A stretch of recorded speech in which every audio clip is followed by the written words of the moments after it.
BJP Bidar ತಡರಾತ್ರಿ ಸಭೆಗೆ ಸಂಬಂಧಪಟ್ಟಂತೆ ಕೂಡ ಸಂಸದ ಸುಧಾಕರ್ ಅವರು ರಿಯಾಕ್ಷನ್ ಕೊಟ್ಟಿದ್ದಾರೆ. ಅವ್ರು ಏನು ಹೇಳಿದ್ದಾರೆ ಅಂದರೆ, ಏನೇ ಭಿನ್ನಾಭಿಪ್ರಾಯ ಇದ್ರೂ ನಾವೆಲ್ಲ ಒಂದಾಗಿರಬೇಕು. ಸರ್ಕಾರದ ವಿರುದ್ಧ ಕೆಟ್ಟ ಅಭಿಪ್ರಾಯ ಇದೆ, ಅಸಮಾಧಾನ ಮರೆತು ಪಕ್ಷ ಸಂಘಟನೆಗೆ ಒತ್ತನ್ನು ಕೊಡಬೇಕು.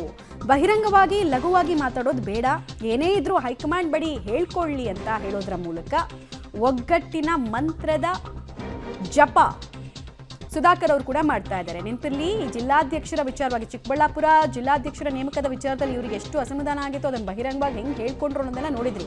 ಆಮೇಲೆ ಹೈಕಮಾಂಡ್ ಕೂಡ ಇವ್ರ ಮಾತನ್ನು ಕೇಳಿಸ್ಕೊಳ್ತು. ಬಟ್ ಅಗೇನ್ ಒಗ್ಗಟ್ಟಿನ ಮಂತ್ರ ಕೇಳಿ ಬರ್ತಾ ಇದೆ.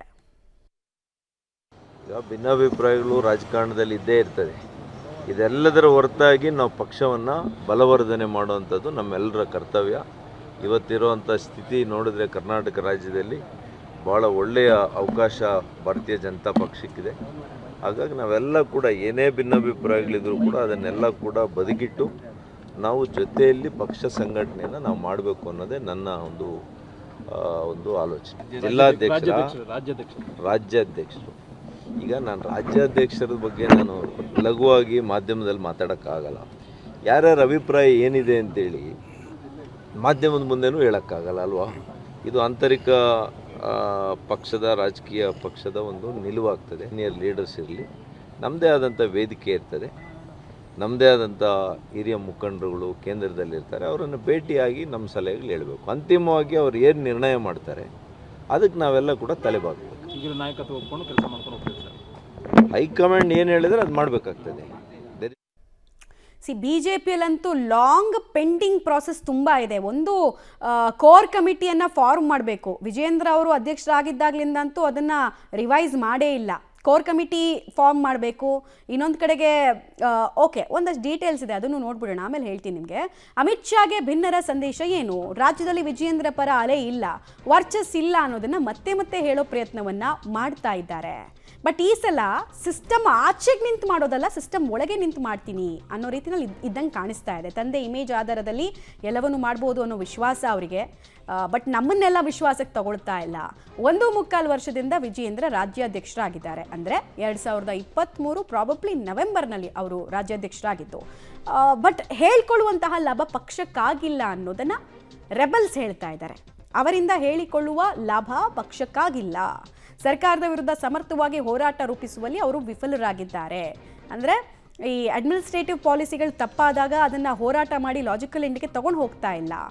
ಕೆಲ ಆಡಳಿತ ಪಕ್ಷದವರ ಜೊತೆಗೆ ಅಡ್ಜಸ್ಟ್ಮೆಂಟ್ ಮಾಡ್ಕೊಳ್ತಾ ಇದ್ದಾರೆ ವಿಜಯೇಂದ್ರ. ಅವ್ರದ್ದೇ ಕೆಲ ಇಂಟರ್ವ್ಯೂನಲ್ಲಿ ಕೊಟ್ಟಿರುವಂತಹ ಸ್ಟೇಟ್ಮೆಂಟ್ಗಳ ಕ್ಲಿಪ್ಪಿಂಗ್ಗಳನ್ನು ಕೂಡ ಕಳಿಸ್ಕೊಟ್ಟಿದ್ದಾರಂತೆ ಹೈಕಮಾಂಡ್ಗೆ. ಬಲ್ಲ ಮೂಲಗಳ ಮಾಹಿತಿ ಪ್ರಕಾರ ಪಕ್ಷದ ಒಳಗೆ ಸರ್ವಾಧಿಕಾರಿ ಧೋರಣೆ, ಏಕಪಕ್ಷೀಯ ನಡೆ, ಸಮನ್ವಯದ ಕೊರತೆ, ಕಮ್ಯುನಿಕೇಷನ್ ಗ್ಯಾಪು, ವಿಪಕ್ಷರಿಗೆ ರಾಜ್ಯಾಧ್ಯಕ್ಷರು ಏನು ಮಾಡ್ತಿದ್ದಾರೆ ಗೊತ್ತಿಲ್ಲ, ರಾಜ್ಯಾಧ್ಯಕ್ಷರಿಗೆ ಪದಾಧಿಕಾರಿಗಳದ್ದು ಕತೆ ಏನಾಗಿದೆ ಗೊತ್ತಿಲ್ಲ. ಸೊ ಸಂಘಟನೆ ಮೇಲೆ ಇದು ಪೆಟ್ಟು ಬೀಳ್ತಾ ಇದೆ. ಕಾರ್ಯಕರ್ತರು ವಿಶ್ವಾಸವನ್ನು ಕಳೆದುಕೊಂಡಿದ್ದಾರೆ. ಬಹುದೊಡ್ಡ ಆಸ್ತಿ ಅಸೆಟ್ಟು ಬಿಜೆಪಿಗಿದ್ದಿದ್ದು ಕಾರ್ಯಕರ್ತರು.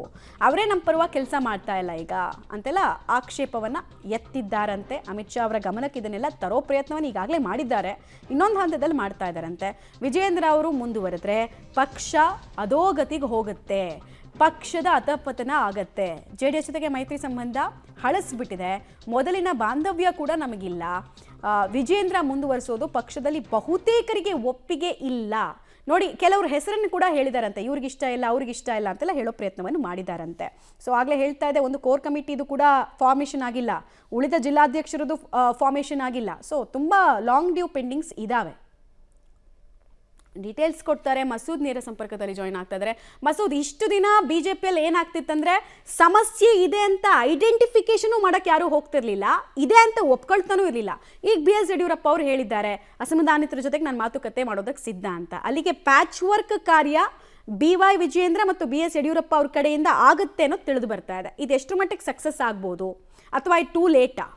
ಮಮತಾ, ಕಳೆದ 2 ವರ್ಷದಿಂದಲೂ ಕೂಡ ಬಿಜೆಪಿ ಮನೆ ಆರೋಗ್ಯ ಸುಧಾರಿಸ್ತಾ ಇಲ್ಲ. ಹೈಕಮಾಂಡ್ ಕೂಡ ಆವಾಗ ಯಾವುದೇ ಚುಚ್ಚುಮದ್ದು ಕೊಟ್ಟರು ಕೂಡ ಆರೋಗ್ಯ ಸುಧಾರಿಸ್ತಾ ಇಲ್ಲ. ಅಂದ್ರೆ ಕೆಲವರು ವಿರುದ್ಧ ಉಚ್ಚಾಟನೆ ಕ್ರಮ ಕೈಗೊಂಡ್ರು ಕೂಡ ಎಲ್ಲವೂ ಸರಿಯಾಗುತ್ತೆ ಅನ್ನುವಂಥ ನಿರೀಕ್ಷೆ ಇದ್ರೂ ಕೂಡ ಅದು ಸುಳ್ಳಾಗಿದೆ. ಮತ್ತೆ ಭಿನ್ನರು ದೊಡ್ಡ ಪ್ರಮಾಣದಲ್ಲಿ ಬೇರೆ ಒಂದು ಸ್ವರೂಪ ಪಡ್ಕೊಂಡು ಎದ್ದು ಬಂದಿರುವಂಥದ್ದು. ಭಿನ್ನರ ಜೊತೆ ಕೇಂದ್ರ ಸಚಿವ ವಿ ಸೋಮಣ್ಣ ಅವರು ಗುರುತಿಸಿಕೊಂಡಿರುವುದು ಕೂಡ ಬಿಜೆಪಿ ಮನೆಯ ಗಮನಾರ್ಹ ಬೆಳವಣಿಗೆ ಅಂತ ಕೂಡ ಚರ್ಚೆ ನಡೆಸಲಾಗ್ತಿದೆ. ಯಾವಾಗ ವಿ ಸೋಮಣ್ಣ ಅವರು ಬಿಜೆಪಿಯ ಭಿನ್ನರ ಜೊತೆ ಗುರುತಿಸ್ಕೊಂಡ್ರು, ಆವಾಗ ಯಡಿಯೂರಪ್ಪನವರು ಕೂಡ ಅವರು ಕೂಡ ಅಲರ್ಟ್ ಆದ್ರು. ಪುತ್ರನ ಪರ ಅವರು ಕೂಡ ಅಖಾಡಕ್ಕಿಳಿದಿದ್ದಾರೆ. ನಿನ್ನೆ ರಾತ್ರಿನ ಅಮಿತ್ ಶಾ ಅವ್ರನ್ನ ಭೇಟಿ ಮಾಡಿ ಎಲ್ಲ ಪಕ್ಷದ ಆಂತರಿಕ ವಿಚಾರಗಳನ್ನು ಕೂಡ ಸೂಕ್ಷ್ಮವಾಗಿ ಅಮಿತ್ ಶಾಗೆ ಮಾಹಿತಿ ರವಾನೆ ಮಾಡಿದ್ದಾರೆ. ಇನ್ನೊಂದು ಅಚ್ಚರಿಯ ಬೆಳವಣಿಗೆ ಅಂದ್ರೆ ಏಕಾಏಕಿ ದಿಢೀರ್ನೆ ಪಕ್ಷದ ಕಚೇರಿಗೆ ಯಡಿಯೂರಪ್ಪನವರು ಭೇಟಿ ಕೊಟ್ಟಿದ್ದಾರೆ. ಇನ್ಮೇಲೆ ಬೆಂಗಳೂರಿನಲ್ಲಿದ್ದಾಗ ಬರ್ತೇನೆ, ಜೊತೆಗೆ ಜಿಲ್ಲಾ ಪ್ರವಾಸ ಕೂಡ ವಾರಕ್ಕೊಮ್ಮೆ ಮಾಡ್ತೇನೆ ಅನ್ನುವಂತ ಒಂದು ಸಂದೇಶವನ್ನ ವಿರೋಧಿ ಪಾಳಯಕ್ಕೆ ಕೊಡ್ತಾ ಇದ್ದಾರೆ. ಯಾವಾಗ ಹಿರಿಯ ನಾಯಕರು ಪಕ್ಷದ ಮೇಲೆ ಹೋಲ್ಡ್ ತೆಗೆದುಕೊಳ್ಳೋದಕ್ಕೆ ಪ್ರಯತ್ನ ಪಡ್ತಾ ಇದ್ದಾರೋ, ಒಂದ್ ರೀತಿಯಲ್ಲಿ ವಿಜೇಂದ್ರ ಅವ್ರನ್ನ ಸೈಡ್ ಮಾಡೋದಕ್ಕೆ ಮತ್ತೆ ಮುಂದುವರಿಸಬಾರ್ದು ಅನ್ನುವಂಥ ಪಟ್ಟನ್ನ ಹೈಕಮಾಂಡ್ ಕಡೆ ಸಂದೇಶ ರವಾನೆ ಮಾಡೋ ಪ್ರಯತ್ನ ಮಾಡ್ತಾ ಇದ್ದಾರೋ, ಆ ಸಂದರ್ಭದಲ್ಲಿ ಯಡಿಯೂರಪ್ಪನವರು ಈಗ ಏಕಾಏಕಿ ದಿಢೀರ್ನೆ ಅಲರ್ಟ್ ಆಗಿದ್ದಾರೆ. ಪುತ್ರನ ಪರ ಬ್ಯಾಟಿಂಗ್ ಇಳಿದಿದ್ದಾರೆ. ಜೊತೆಗೆ ವಿರೋಧಿ ಪಾಳಯಕ್ಕೆ ಖಡಕ್ ಸಂದೇಶ ಕೂಡ ರವಾನೆ ಮಾಡಿದ್ದಾರೆ. ಇವೆಲ್ಲವೂ ಕೂಡ ನಿನ್ನೆ ರಾತ್ರಿಯಿಂದ ಇಷ್ಟೊತ್ತವರೆಗೆ ಒಂದಷ್ಟು ವಿದ್ಯಮಾನಗಳು ನಡೆದಿದ್ದಾವೆ. ಇದೇ ಸಂದರ್ಭದಲ್ಲಿ ಬೆಂಗಳೂರಿನಲ್ಲಿ ಅಮಿತ್ ಶಾ ಅವರು ಇರುವಾಗಲೇ ಇವೆಲ್ಲ ವಿದ್ಯಮಾನಗಳು ಕೂಡ ನಡೆದಿರುವಂಥದ್ದು. ಭಿನ್ನರು ಪ್ರತ್ಯೇಕ ಸಭೆ ಮಾಡಿರುವಂಥದ್ದು, ಸಭೆಗೆ ವಿ ಸೋಮಣ್ಣ ಅವರು ಹೋಗಿರೋದು, ಜೊತೆಗೆ ಯಡಿಯೂರಪ್ಪನವರು ಏಕಾಏಕಿ ಅಲರ್ಟ್ ಆಗಿರುವಂಥದ್ದು ಎಲ್ಲವೂ ಕೂಡ ಅಮಿತ್ ಶಾ ಬೆಂಗಳೂರಿನಲ್ಲಿ ಇದ್ದಾಗಲೇ ಆಗಿದೆ. ಆದರೆ ಅದೇ ರಾಗ ಅದೇ ಹಾಡು, ಬಿಜೆಪಿ ಮನೆ ಪಾಡು ಯಾವತ್ತೂ ಸರಿಯಾಗಲ್ಲ ಅನ್ನುವಂತಹ ಚರ್ಚೆಗಳು ಕೂಡ ನಡೀತಾ ಇರುವಂಥದ್ದು. ಈಗ ಸದ್ಯದಲ್ಲೇ ರಾಜ್ಯಾಧ್ಯಕ್ಷರ ಆಯ್ಕೆ ಮಾಡುತ್ತೆ ಹೈಕಮಾಂಡ್ ಅನ್ನಂತ ಸುಳಿವು ಸಿಕ್ಕ ಹಿನ್ನೆಲೆಯಲ್ಲಿ ಒಂದು ರೀತಿಯಲ್ಲಿ ಬೇಡ ಇವರು ಬೇರೆಯವ್ರನ್ನ ಮಾಡಿ ಅನ್ನುವಂತಹ ಖಡಕ್ಕಾದಂತಹ ಸಂದೇಶವನ್ನ ಭಿನ್ನರ ಪಡೆ ಹೈಕಮಾಂಡ್ಗೆ ಸಂದೇಶ ಮಾಡಿದೆ. ಈಗ ಎಲ್ಲಾ ಮಾಹಿತಿಗಳು ಕೂಡ ಹೈಕಮಾಂಡ್ ಮುಂದೆ ಇದೆ. ಏನ್ ತೀರ್ಮಾನ ತೆಗೆದುಕೊಳ್ಳುತ್ತೆ ಕಾದೊಡಬೇಕು. ಒಂದ್ ರೀತಿಯಲ್ಲಿ ವಿಜೇಂದ್ರ ಅವ್ರನ್ನ ಮುಂದುವರಿಸಿದ್ರೆ ಯಾವ ರೀತಿ ಇರುತ್ತೆ ಅನ್ನುವಂತಹ ಒಲವು ವಿಜೇಂದ್ರ ಕಡೆ ಅಂದ್ರೆ ವಿಜೇಂದ್ರ ಪರ ಹೈಕಮಾಂಡ್ ಅವರಿಗೆ ಇದೆ ಅಂತ ಕೂಡ ಹೇಳಲಾಗ್ತಿದೆ. ಆದ್ರೆ ಆ ಒಂದು ತೀರ್ಮಾನ ಮಾಡುವ ಮುನ್ನವೇ ಮತ್ತೆ ವಿರೋಧ ಹೆಚ್ಚಿನ ಪ್ರಮಾಣದಲ್ಲಿ ಬರ್ತಾ ಇರೋದು ಹೈಕಮಾಂಡ್ಗೆ ಒಂದು ರೀತಿಯಲ್ಲಿ ಒಗ್ಗಟ್ಟಿನ ರೀತಿ ಕಾಣಿಸ್ತಾ ಇದೆ. ಹಾಗಾಗಿ ಹೈಕಮಾಂಡ್ ಮತ್ತೆ ಈಗ ಕನ್ಫ್ಯೂಷನ್ ಆಗಿದೆ. ಯಾವ ರೀತಿ ತೀರ್ಮಾನ ತೆಗೆದುಕೊಳ್ಳುತ್ತೆ ಅನ್ನುವಂಥ ಕಾದೊಡಬೇಕಾಗಿದೆ. ಮಮತಾ, ಧನ್ಯವಾದ ಮಸೂದ್ ತಮ್ಮೆಲ್ಲ ಮಾಹಿತಿಗಾಗಿ.